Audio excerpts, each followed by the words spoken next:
안녕하세요. 저는 둘째가 태어난 지 얼마 안 된 33살 여자입니다. 남편과는 결혼한 지도 벌써 4년째예요. 지난 추석 이야기인데 설도 다가오고 그러니 또 생각나서 아주 우라가 치밀어 오르네요. 고향 선후배 사이이기도 했던 신랑과는 대학을 졸업하고 들어간 첫 직장에서 정말 우연한 기회로 재회를 하게 되었어요.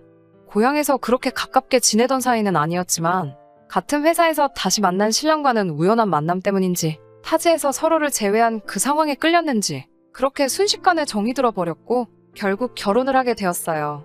결혼을 하고 나서도 회사를 그만두지 않고 계속 다니고 있었는데 재작년 첫째가 생기면서 회사를 휴직하게 되었습니다. 원래는 출산휴가가 끝난 뒤에 회사로 복귀해서 보모를 쓰더라도 돈을 더 모으려고 했는데 연이어 둘째가 들어서게 되면서 회사로 복귀하는 건 포기를 했고 저는 그대로 전업주부가 되었어요. 신랑 혼자서 외벌이로는 넉넉한 편이 아니라 걱정이 되었는데 둘째가 갑자기 생겨버린 것에 나름 책임감을 느꼈는지 남편이 자기 용돈도 한 달에 20만 원으로 줄이고 나머지는 제가 관리하는 생활비 통장으로 옮기겠다고 저를 안심시켜주더라고요. 저와 신랑은 동양 출신이라서 시댁이나 친정이 전부 한 동네에 있어요. 신랑과 저는 서울에서 살고 있어서 명절 때면 차를 끌고 내려가야 하지만 일단 내려가기만 하면 양가가 차로 20분 거리도 안 되기 때문에 짧은 연휴인 명절이라도 양가를 똑같이 챙길 수가 있어서 그런 점은 좋아요. 이번 추석은 신랑 회사에서 웬일로 목금에 연차를 쓸 수 있게 해줘서 10일에 가까운 긴 연휴를 맞게 되었습니다. 10일이나 되는 연휴를 어떻게 보낼지 고민하다가 요즘 시국이다 보니 어디 가기도 그렇고 해서 시댁이랑 친정을 오가며 시간을 보내기로 했습니다. 명절날 내려가면 시가에서 친정이 20분 거리도 안 되기 때문에 명절 당일날 제사 지내는 것만 끝나면 제가 친정에서 대부분의 시간을 보내도 별다른 이야기가 나오지 않아요. 둘째 낳은 지는 얼마 되지 않았지만 신랑의 동생들이 아직 결혼을 하지 않은 관계로 집안의 유일한 여자인 시어머니를 도와 같이 음식 준비를 해요. 시가 자체도 제사에 그렇게 목매다는 분위기는 아니기 때문에 보통은 자잘한 음식은 대부분을 시장에서 구입해서 쓰기 때문에 명절 스트레스는 그렇게 심하지 않은 편입니다. 오히려 둘째 낳은 지도 얼마 되지 않은 제가 나서서 일을 도와드려서 그런가 시어머니도 제사가 끝나고 시가에 남아있으면 저보고 여기 있어서 뭐하냐고 어서 친정 가서 부모님하고 시간을 보내라고 하십니다. 여기까지만 들으면 정말 허리띠를 졸라매야 한다는 것 빼고는 이상적인 결혼 생활의 모습일 수도 있습니다. 하지만 모든 사실을 알게 된 지금 너무 충격적이라서 어떻게 해야 할지 모르겠네요. 신랑도 같이 친정에 가긴 하지만 보통 점심 정도만 같이 먹고 시가로 돌아와요. 친정 부모님이 신랑한테 워낙 잘해주시기도 하는데 그게 오히려 더 부담스러운지 매번 친정만 가면 이리 앉지도 서있지도 눕지도 못하고 애매한 모습으로 불편해하는 모습 때문에 친정 부모님도 안 봐도 되는 사위 눈치를 보시게 되더라고요. 그래서 언젠가부터는 저는 친정에서 남편은 시가에서 그렇게 연휴를 보내는 게 일상처럼 되어버렸습니다. 시가에서 눈치 주는 것도 아니고 일을 시키는 것도 아니지만 저는 역시 친정 부모님하고 같이 집에 있는 게 즐겁고 좋기만 하네요. 나와 산 지도 10년이 다 되어가는데 제가 쓰던 방도 그대로 남겨두셨기 때문에 오랜만에 집에 돌아온 기분으로 연휴를 즐겼습니다. 이래서 집보다 좋은 곳이 없다는 말이 있는가 싶더라고요. 문제가 생긴 그날은 신랑과 같이 친정에 방문의 시간을 보내다가 신랑은 시가로 다시 돌아갔고 저 혼자서 친정에서 하루를 머문 다음 날이었습니다. 점심때쯤 돼서 남편에게서 연락이 오더라고요. 시댁 식구들과 신랑 동생들까지 해서 시내에 있는 불가마에 다녀오겠다고요. 이 시국에 사람 많은 곳 가는 건 내키지 않았지만 시댁에서 매 명절 때마다 연례 행사처럼 다니는 목욕탕이었기 때문에 별다른 생각 없이 다녀오라고 했습니다. 신랑이 먼저 제 계좌로 3만 원을 보내주면서 이걸로 친정 부모님하고 중국 음식 같은 거라도 시켜 먹으라고 하더라고요. 아직 대학생인 제 남동생도 친구들하고 노는 게 더 좋은지 아침 대바람부터 집 밖에 나가서 친정 부모님하고 저 3명밖에 없으니 요리한 게 인원수대로 면 한 그릇씩 시키면 돈이 딱 떨어지겠더라고요. 용돈도 줄었는데 웬일로 이런 사소한 것까지 챙기나 싶어 비록 중국 요리였지만 친정 부모님께 신랑 칭찬을 하면서 음식을 시켜 먹었죠. 그렇게 명절 동안 육아 스트레스도 잊은 채 꽤 괜찮은 연휴를 즐기고 금요일 저녁에 서울로 올라왔죠. 더 쉬고 싶기는 했지만 웬만한 여름 휴가보다 더 긴 연휴였기 때문에 아쉬움이 없었습니다. 일요일 아침 남편은 조기축구에 사람들하고 공차러 나간다고 아침 일찍부터 집을 비운 상황이었고 저는 집에 남아서 밀려있던 집안일과 명절 세느라고 챙겨갔던 옷가지들을 하나씩 정리하고 있었어요. 신랑이 가져간 외투를 꺼냈는데 거기서 매캐한 냄새가 잔뜩 나더라고요. 신랑이 워낙에 좋아하는 외투고 출근할 때도 자주 입는 옷이라 드라이 클리닝을 맡겨야겠다 하고 외투 주머니에 있는 걸 꺼내고 있는데 거기서 영수증이 하나 나오더라고요. 영수증에 찍힌 금액은 무려 68만 원이었습니다. 영수증에 찍혀있는 남편의 카드 뒷번호가 보이더라고요. 잘못 봤나 싶어 몇 번을 눈을 씻고 봐도 신랑의 카드가 분명하더군요. 날짜는 시댁 식구들과 불가마에 간다며 친정 부모님 짜장면 시켜준 그날이었습니다. 시댁과 친정 근처 시내에서 약간 떨어진 곳에 그 지역 사는 분들이라면 모르는 사람이 없는 유명한 한우집이 있어요. 고향 동네에선 유명한 곳이라 저도 아는 데였지만 워낙 비싼 곳이라 한 번도 가본 적이 없습니다. 툭불 한우 전문점이고 100g에 3만 원이 넘는 가격 때문에 갈 생각조차 해본 적이 없는 그런 곳이에요. 명절날 내려갈 때마다 그 식당을 지나가기 때문에 그때마다 신랑한테 그냥 저런 데서 한번 고기 먹어봤으면 싶다고 몇 번이나 이야기까지 했던 가게입니다.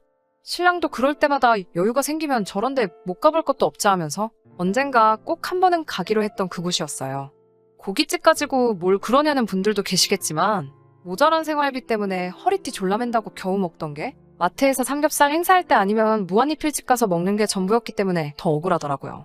하지만 무엇보다 억울했던 건 언젠가 둘이 같이 가서 저런 데서 한번 꼭 먹어보자고 약속한 그런 곳에 저만 쏙 빼놓고 시댁 식구들만 데리고 가서 먹었다는 사실보다도 마누라랑 장인장모 식사는 짜장면으로 퉁치고 굳이 그 사실을 숨긴 채로 시댁 식구들만 데리고 가서 먹었다는 게 너무 서운했습니다. 신랑이 용돈 아껴서 자기 부모한테 좋은 거 사주는 게 뭐가 문제냐 하는 분들도 계실 테지만 그러기엔 이해가 안 가는 점이 너무 많았어요. 둘째가 생기면서 제가 강요한 적도 없는데 신랑이 자기 용돈을 줄여가면서까지 생활비 통장을 따로 만들어줬고 그렇게 용돈을 줄이고 나서도 신랑은 이따금씩 경조사비, 조기축구회 회비, 교통비가 모자라다 등등 이런 자잘한 이유들로 용돈이 모자란다며 생활비 통장에서 용돈을 추가적으로 가져간 적이 너무 자주 있었거든요. 그러던 사람이 돈이 어디서 나가지고 한우집에서 70만 원을 쓰고 왔는지 생각하고 있는데 갑자기 안 좋은 촉이 들더라고요. 조기축구회가 끝나고 어디서 또 한 잔을 걸치고 왔는지 술 냄새 펄펄 풍기면서 들어온 신랑에게 영수증에 관한 건 일부러 물어보지 않았어요. 그리고 다음날 신랑이 출근했을 때 전화기를 들었어요. 저도 신랑과 같은 회사를 다녔던 데다가 총무과에 있었기 때문에 아직도 몇몇 직원들하고는 연락을 하고 지냅니다.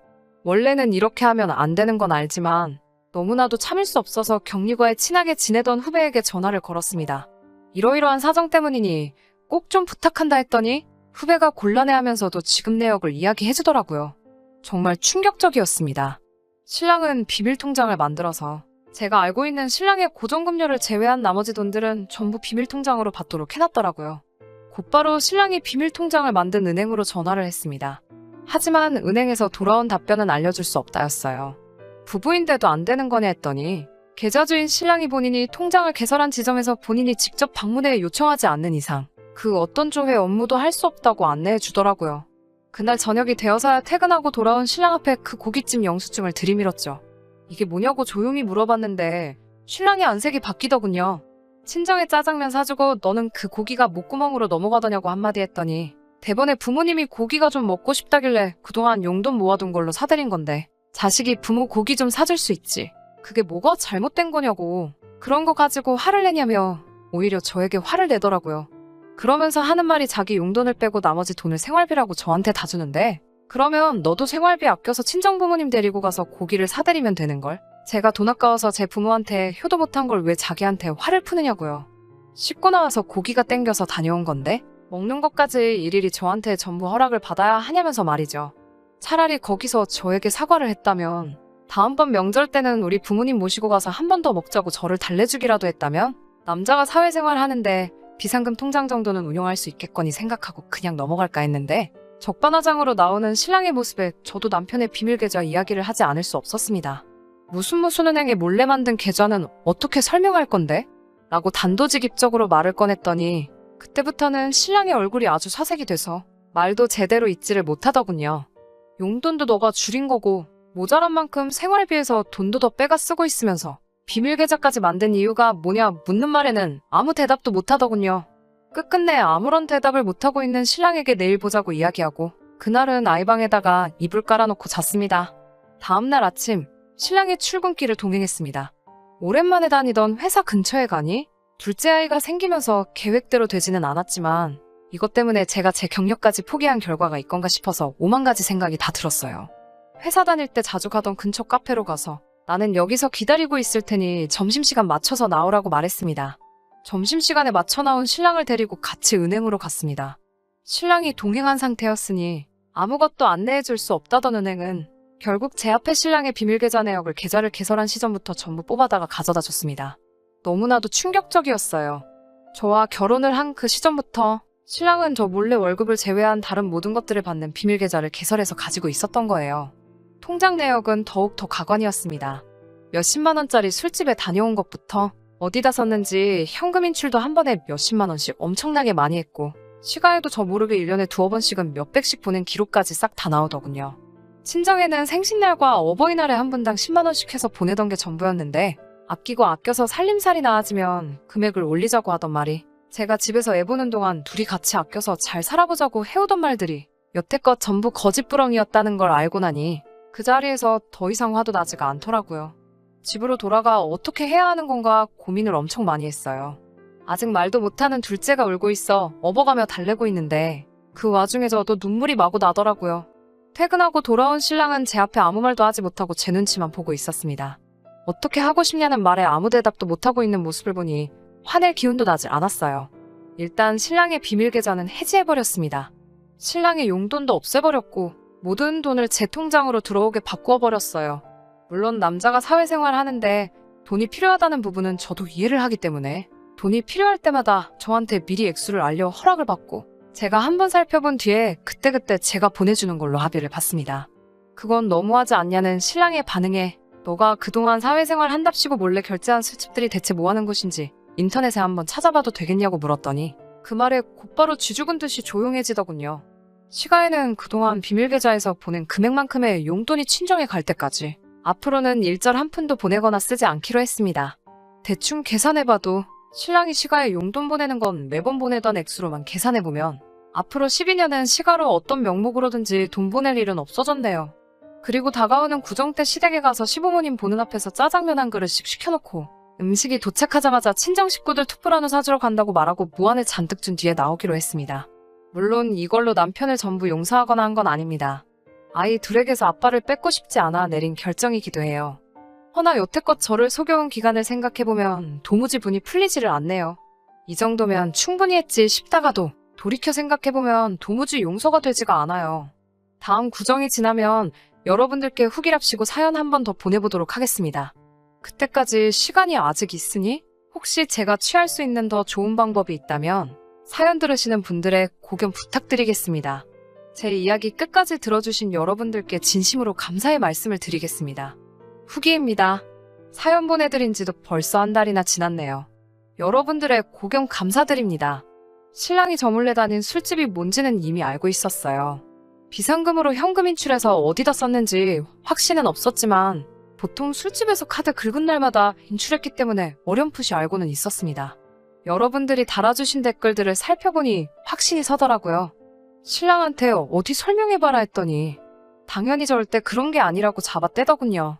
해명이랍시고 하는 말이 화투 치러 다녀왔다나요. 오히려 지금 자기를 의심하는 거냐며 대번의 성질을 부리더군요. 멍청한 인간이 화투라고 하면 제가 잘했다고 칭찬해줄 줄 알았나 봅니다. 물론 전자보다는 나은 편이긴 하지만 진실이 그 어느 쪽이든 간에 저 혼자서 이 사실을 모르는 척하고 고군분투하고 애써봐야 상황이 더 나아질 것 같은 생각이 들지 않았어요.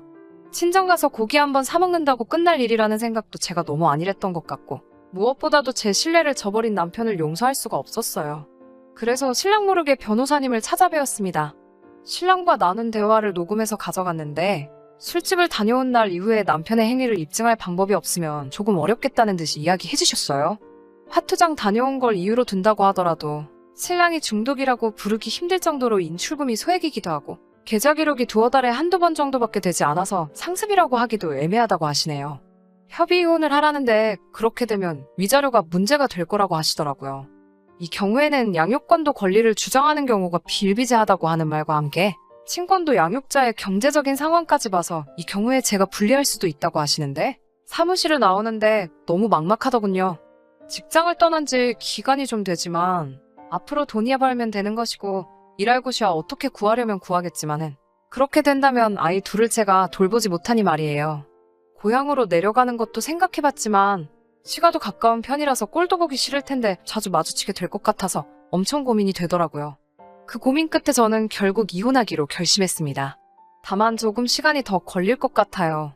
아이들만이라도 저와 함께 지낼 수 있게 일단 다닐 회사를 알아보려고 합니다. 친정엄마에겐 사정을 설명드렸고 어머니는 흔쾌히 아이를 돌봐주신다고 대답해 주셨어요. 직장을 구하면 근처에 제 돈으로 월세방이라도 구해드리려고요.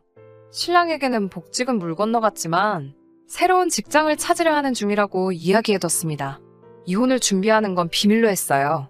남편에게는 사회생활 하면서 돈 필요할 텐데 제가 너무 저만 생각했다고 마음에 없는 소리를 하면서 남편에게 돌려줬습니다. 당장이야 조심하겠지만 집어넣게 못 준다고. 분명히 언젠가 한 번 저 모르게 다시 다녀오지 않을까 싶어요. 그때를 대비해 증거를 착실히 모으려고 합니다.